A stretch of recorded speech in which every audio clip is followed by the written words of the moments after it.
The most important thing is your mind. Make no mistake about that. Right now, the only thing that is holding you back, I promise you, and whatever excuse you're telling yourself, it's bull. The only thing that's holding you back is the way that you think about yourself and the world. That's it, flat. You have not built the mechanisms in your mind that you need to free yourself from the matrix. And boys and girls, the matrix has you. Who knows David Foster Wallace? This is water. In the talk, what he makes clear is the fish is the last one to realize that it's in water. Think about it from a human perspective. We had to discover air. We had to discover gravity. They're so ubiquitous, you literally don't see them. You take them for granted as just being there. And that's how people take their belief system. Right now, you think you're capable of certain things and incapable of others, and that is your water. As you think, so shall you be. 7 little words that I think are perhaps the most important things that we can learn and master in our lives. This old proverb notion that I become what I think about all day long. And once you know that what you think about is what expands, you start getting real careful about what you think about. You don't allow your thoughts to be on anything that you don't want or that you wouldn't want to have manifest or show up for you in your life. It's what goes on between this ear and this ear and in our hearts that determine our lives out there. There's no world out there except what's going on here. So the people that say, I can't afford it, I can't do this, I can't get to college, the rich are evil, I choose not to participate in that. And that's one thing people could change today. Correct. Right now is that dialogue in their head. Stop saying the word can't. I can't. Right. So how can? How can I? Especially as in, I can't afford it, how can I afford that? Right. Because that opens them up to looking at it as an investment to a greater future. Right. Well, the simple part that most people don't understand is that every thought we think and every word we speak is creating our future. It's as though our thoughts go out into the universe and are accepted and brought back to us as experience. Now that is a very simple thing, but most people don't get it. They don't understand it. They've never heard it before and they think it's ridiculous. But if you can really accept the fact that every time you think a thought and every time you speak a word, you are literally painting your future, making your dinner, whatever you want to call it, you are creating, and you're creating your own life. And this is simple, but it's not easy to accept. But once you accept it, then you can start deliberately creating what you want in your life. And you begin to be aware of what you don't want in your life and how you are contributing to it. You've got to ask yourself, what's your why? What motivates you? What pushes you? What drives you? And if that thing is internal, if nobody has to call you, if nobody has to prod you, if nobody has to reward you, if nobody has to give you anything, if you are self-motivated and self-regulated, you can have it, you can be it, you can do it. The first thing you want to think about is switching from negativity to positivity.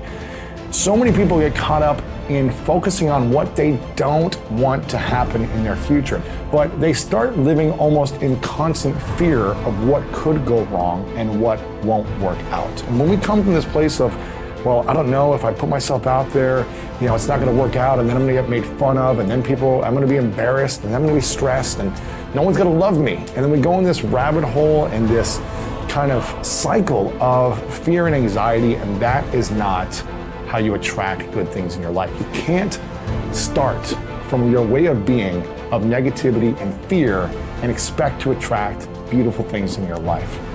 So we need to eliminate the negative self-talk, and an environment that's easy to get stuck in sometimes can be the negative self-talk. And there's so much negativity in the world, and if you don't actively work to shift your focus, to shift your thoughts in your mind, that negativity will consume you.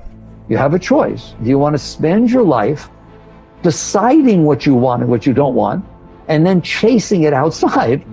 Or do you want to sit there and work inside to realize all I really want is the joy and the love, and if I stay open, I can have those. I don't need outside conditions to keep me open. So I make a very important point, because in spirituality it gets mixed up. Spirituality is not about renunciation. There's no renunciation. Renunciation says, I've decided what it is that will make me happy and I'm not going to do it. Well, that sounds rather absurd, right? Spirituality says, it was stupid of me to decide what will make me happy instead of being happy with life, instead of being grateful and turned on by all of the amazing things that are happening in front of me and all the past experiences I got to have. Why don't I just enjoy all that and then come into life filled with love, filled with joy, and give the whole of my being to the moments that are unfolding in front of me? That's what spirituality says. So it's not about renunciation. It's not about things are wrong and things are right. It's about understanding that you did this. You did this with your mind. You set up conditions in which your mind would open and then your heart opens, and conditions in which your mind will close and your heart closes. So basically, you come to the point where you have to decide, do I want to continue letting my past leave impressions on my mind and my heart such that only certain things will open and close me, and then I will spend my life chasing after, manipulating, controlling, conniving, whatever you want, the world around me, so that sometimes it unfolds the way I want? Or do you want to sit there and understand that you're the one who's making these decisions? It's your mind who's setting up the conditions. Why don't you just not do that? Create habits of empowering yourself, because empowering yourself, forgiving yourself, supporting yourself as you move forward and do the work to change your life, that's how you break the habit of victimizing yourself. And that's how you learn to do the opposite, which is supporting, empowering, cheering, celebrating yourself as you move forward. That's what's going to motivate you to do the action. And look, if Chris and I can go from having liens on this house 6 years ago to literally building an extraordinary business, changing our marriage to the point where we are building our dream house, a house that's so nice, I can't even believe we are going to live in this house because of the hard work that we've done. But I'll tell you, the singular habit that helped us do it is we stopped victimizing ourselves. We stopped labeling ourselves. We stopped beating the shit out of ourselves. And we broke that habit. We changed the narrative by learning how to empower ourselves. The starting point of taking full control over your conscious and your subconscious mind is for you to accept complete responsibility for everything that you think, say, and do. You are responsible for whatever happens to you, and especially you are responsible for your responses to the inevitable ups and downs of daily life.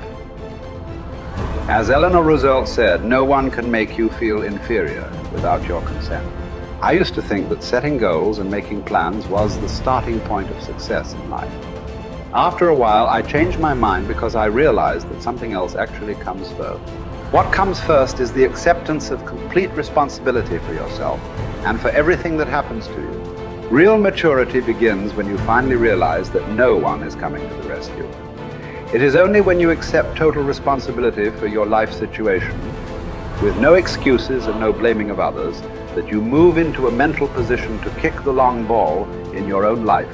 It is only when you have accepted 100% responsibility for yourself that you are ready to take the next step and decide exactly what it is you want and exactly what it is you want to do. Accepting responsibility is not an option that is open to the individual. It is mandatory. It is an absolute fact of human existence. You do not have the luxury of blaming others or making excuses for parts of your life that are not satisfactory. As Henry Ford said, never complain, never explain. No one makes you do anything or feel anything. You are where you are and what you are because you have decided to be there. Everything that you are or ever will be is entirely up to you. If there is any effect in your life that you're not happy about, it is solely up to you to change the causes. You are completely responsible. When something negative or unexpected happens to you, immediately seize the moment as an opportunity to demonstrate calmness and self-control. Make it a game.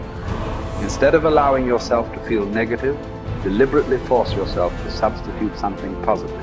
Here is an affirmation that has been very helpful to me. I repeat it over and over until it becomes automatic. In almost every situation, when something goes wrong, I immediately catch myself by saying, every situation is a positive situation, if viewed as an opportunity for growth and self-mastery. Whatever it is, I take a deep breath, relax, smile, and say, every situation is a positive situation if viewed as an opportunity for growth and self-mastery. I then look within the situation for something that I can learn that will help me to grow and develop greater self-mastery. This is a simple mind game that enables me to stay relaxed and in control of my emotions. It will work for you as well. Just give it a try.